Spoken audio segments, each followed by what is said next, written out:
Hi, it's Deborah Mom, and today I'm excited to share another recipe with you we used to enjoy while growing up in Sri Lanka.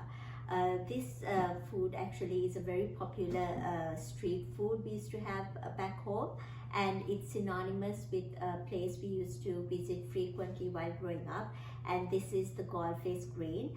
The Galle Green is a beautiful large green area right in the middle of Colombo city, and it's a really picturesque place with the sea on one side and the city skyline on one side, with lots of beautiful hotels are dotting it all around.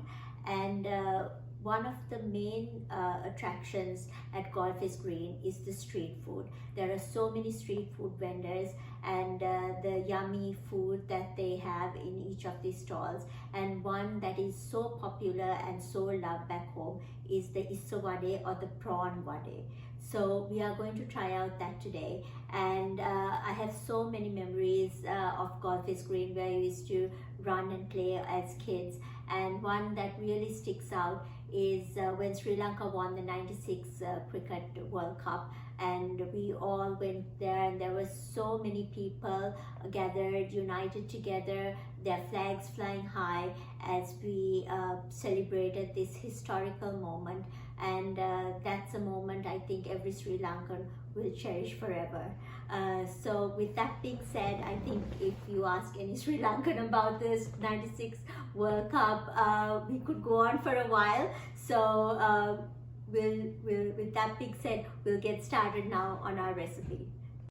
Okay, so now to start with, I will list the ingredients that we will need, and I found two very easy to follow recipes which I will add in the description box below. To start off with, we will need some split chickpeas. I've kind of used double of the quantity which the recipe suggested, as I felt we will need a little bit more for our family. We will also need some small red onions, some curry leaves, some chopped green chilies, some chili flakes, some salt, some turmeric, and this is some asafoetida powder, which really helps with the cooking of grains such as chickpeas, and it helps with the digestion. This is some shredded coconut, and we also have some shrimp which we have marinated in some salt, chili flakes, and turmeric. And this is some flour and some water I've added together to make a paste, and it will kind of be almost like a glue to, once we make the vade, to put the shrimp on top and to hold it together while we deep fry. I forgot to mention we will also need some ginger garlic paste to add in, so I'm just going to go ahead and prepare that now.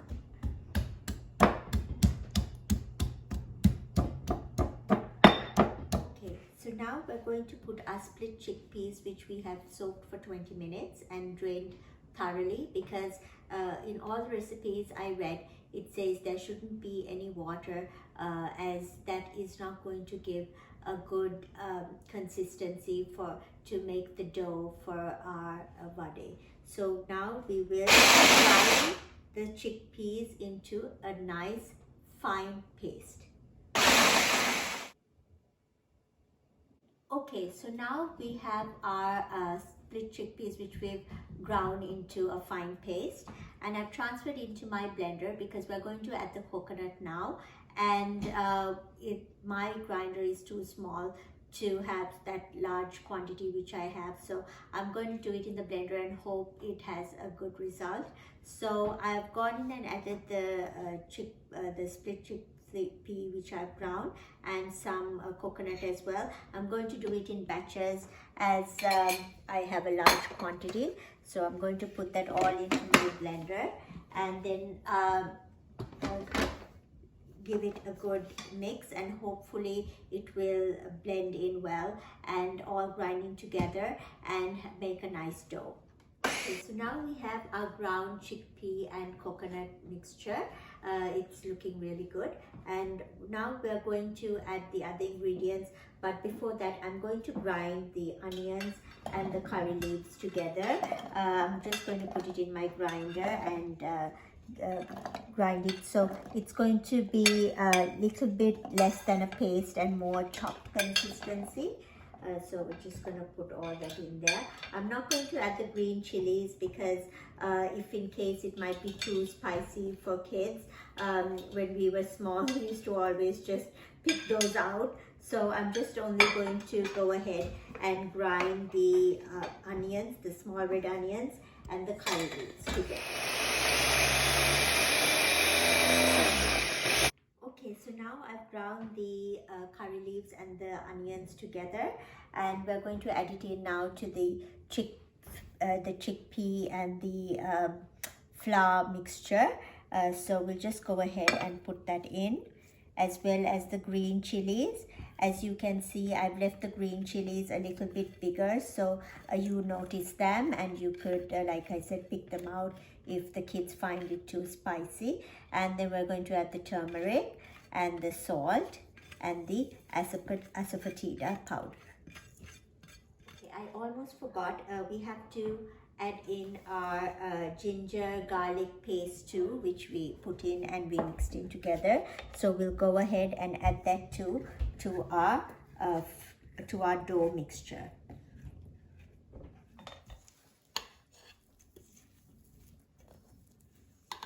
Okay, so at this point you can give it a little taste and see if there is enough salt. I gave it a little taste and it seemed like I needed to add a little bit more, so I did.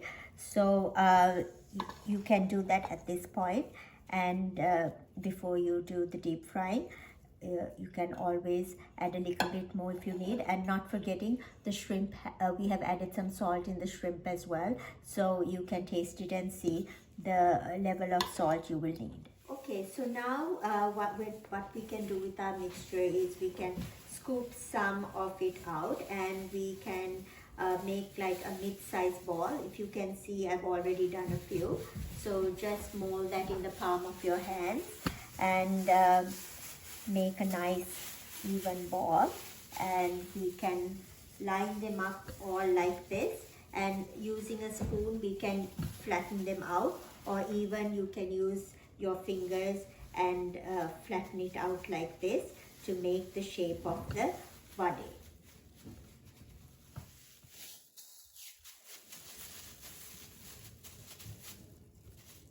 Okay, so now we have our flattened vadai and they look pretty good. Only thing is some of them were starting to crumble, so I hope they don't break apart in the frying process.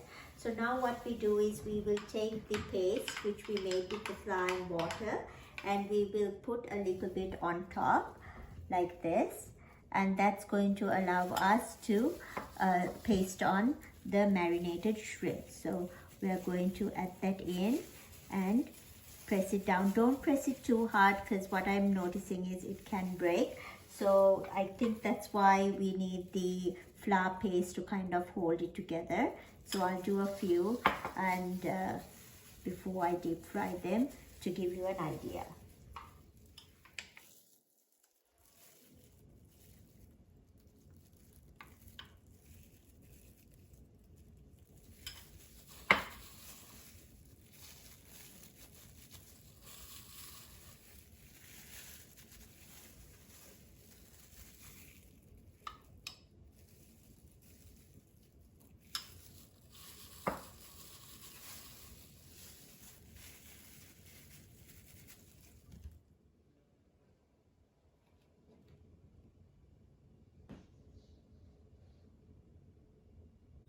Okay, so now we're ready to fry our vadais, and we'll go ahead, and I just really hope at this point it's not going to break apart, and we're going to gently drop it in.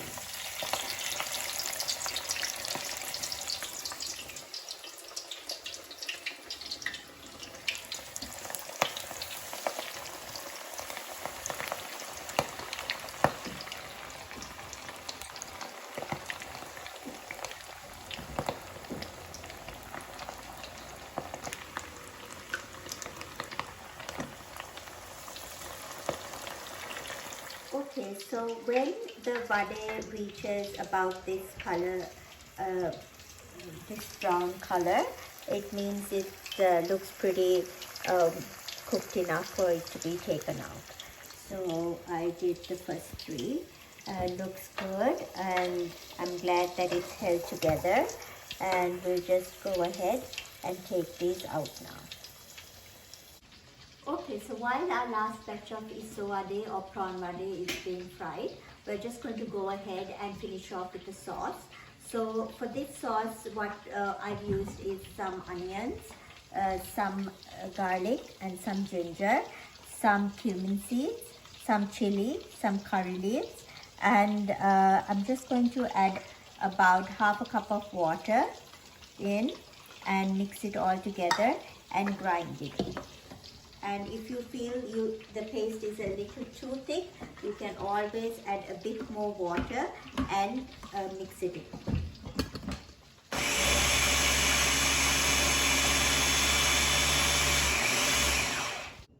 Okay, so now we have our completed sauce as well, and what I did was I added a little bit of lime as well, and I forgot to mention earlier you have to add a little bit of salt as well, and you can cook it down if you want to, but I kind of thought I will just have it like this because I like the flavors of it, and the added lime gave it a nice blend as well. So there you have it, the completed Isso Vadai or prawn vadai, and my husband has made me a lovely tamarind drink to go with it. So there you go, one of our popular beloved street foods, and with it being spring, it's a perfect snack to sit out in your garden or in the park and to truly enjoy.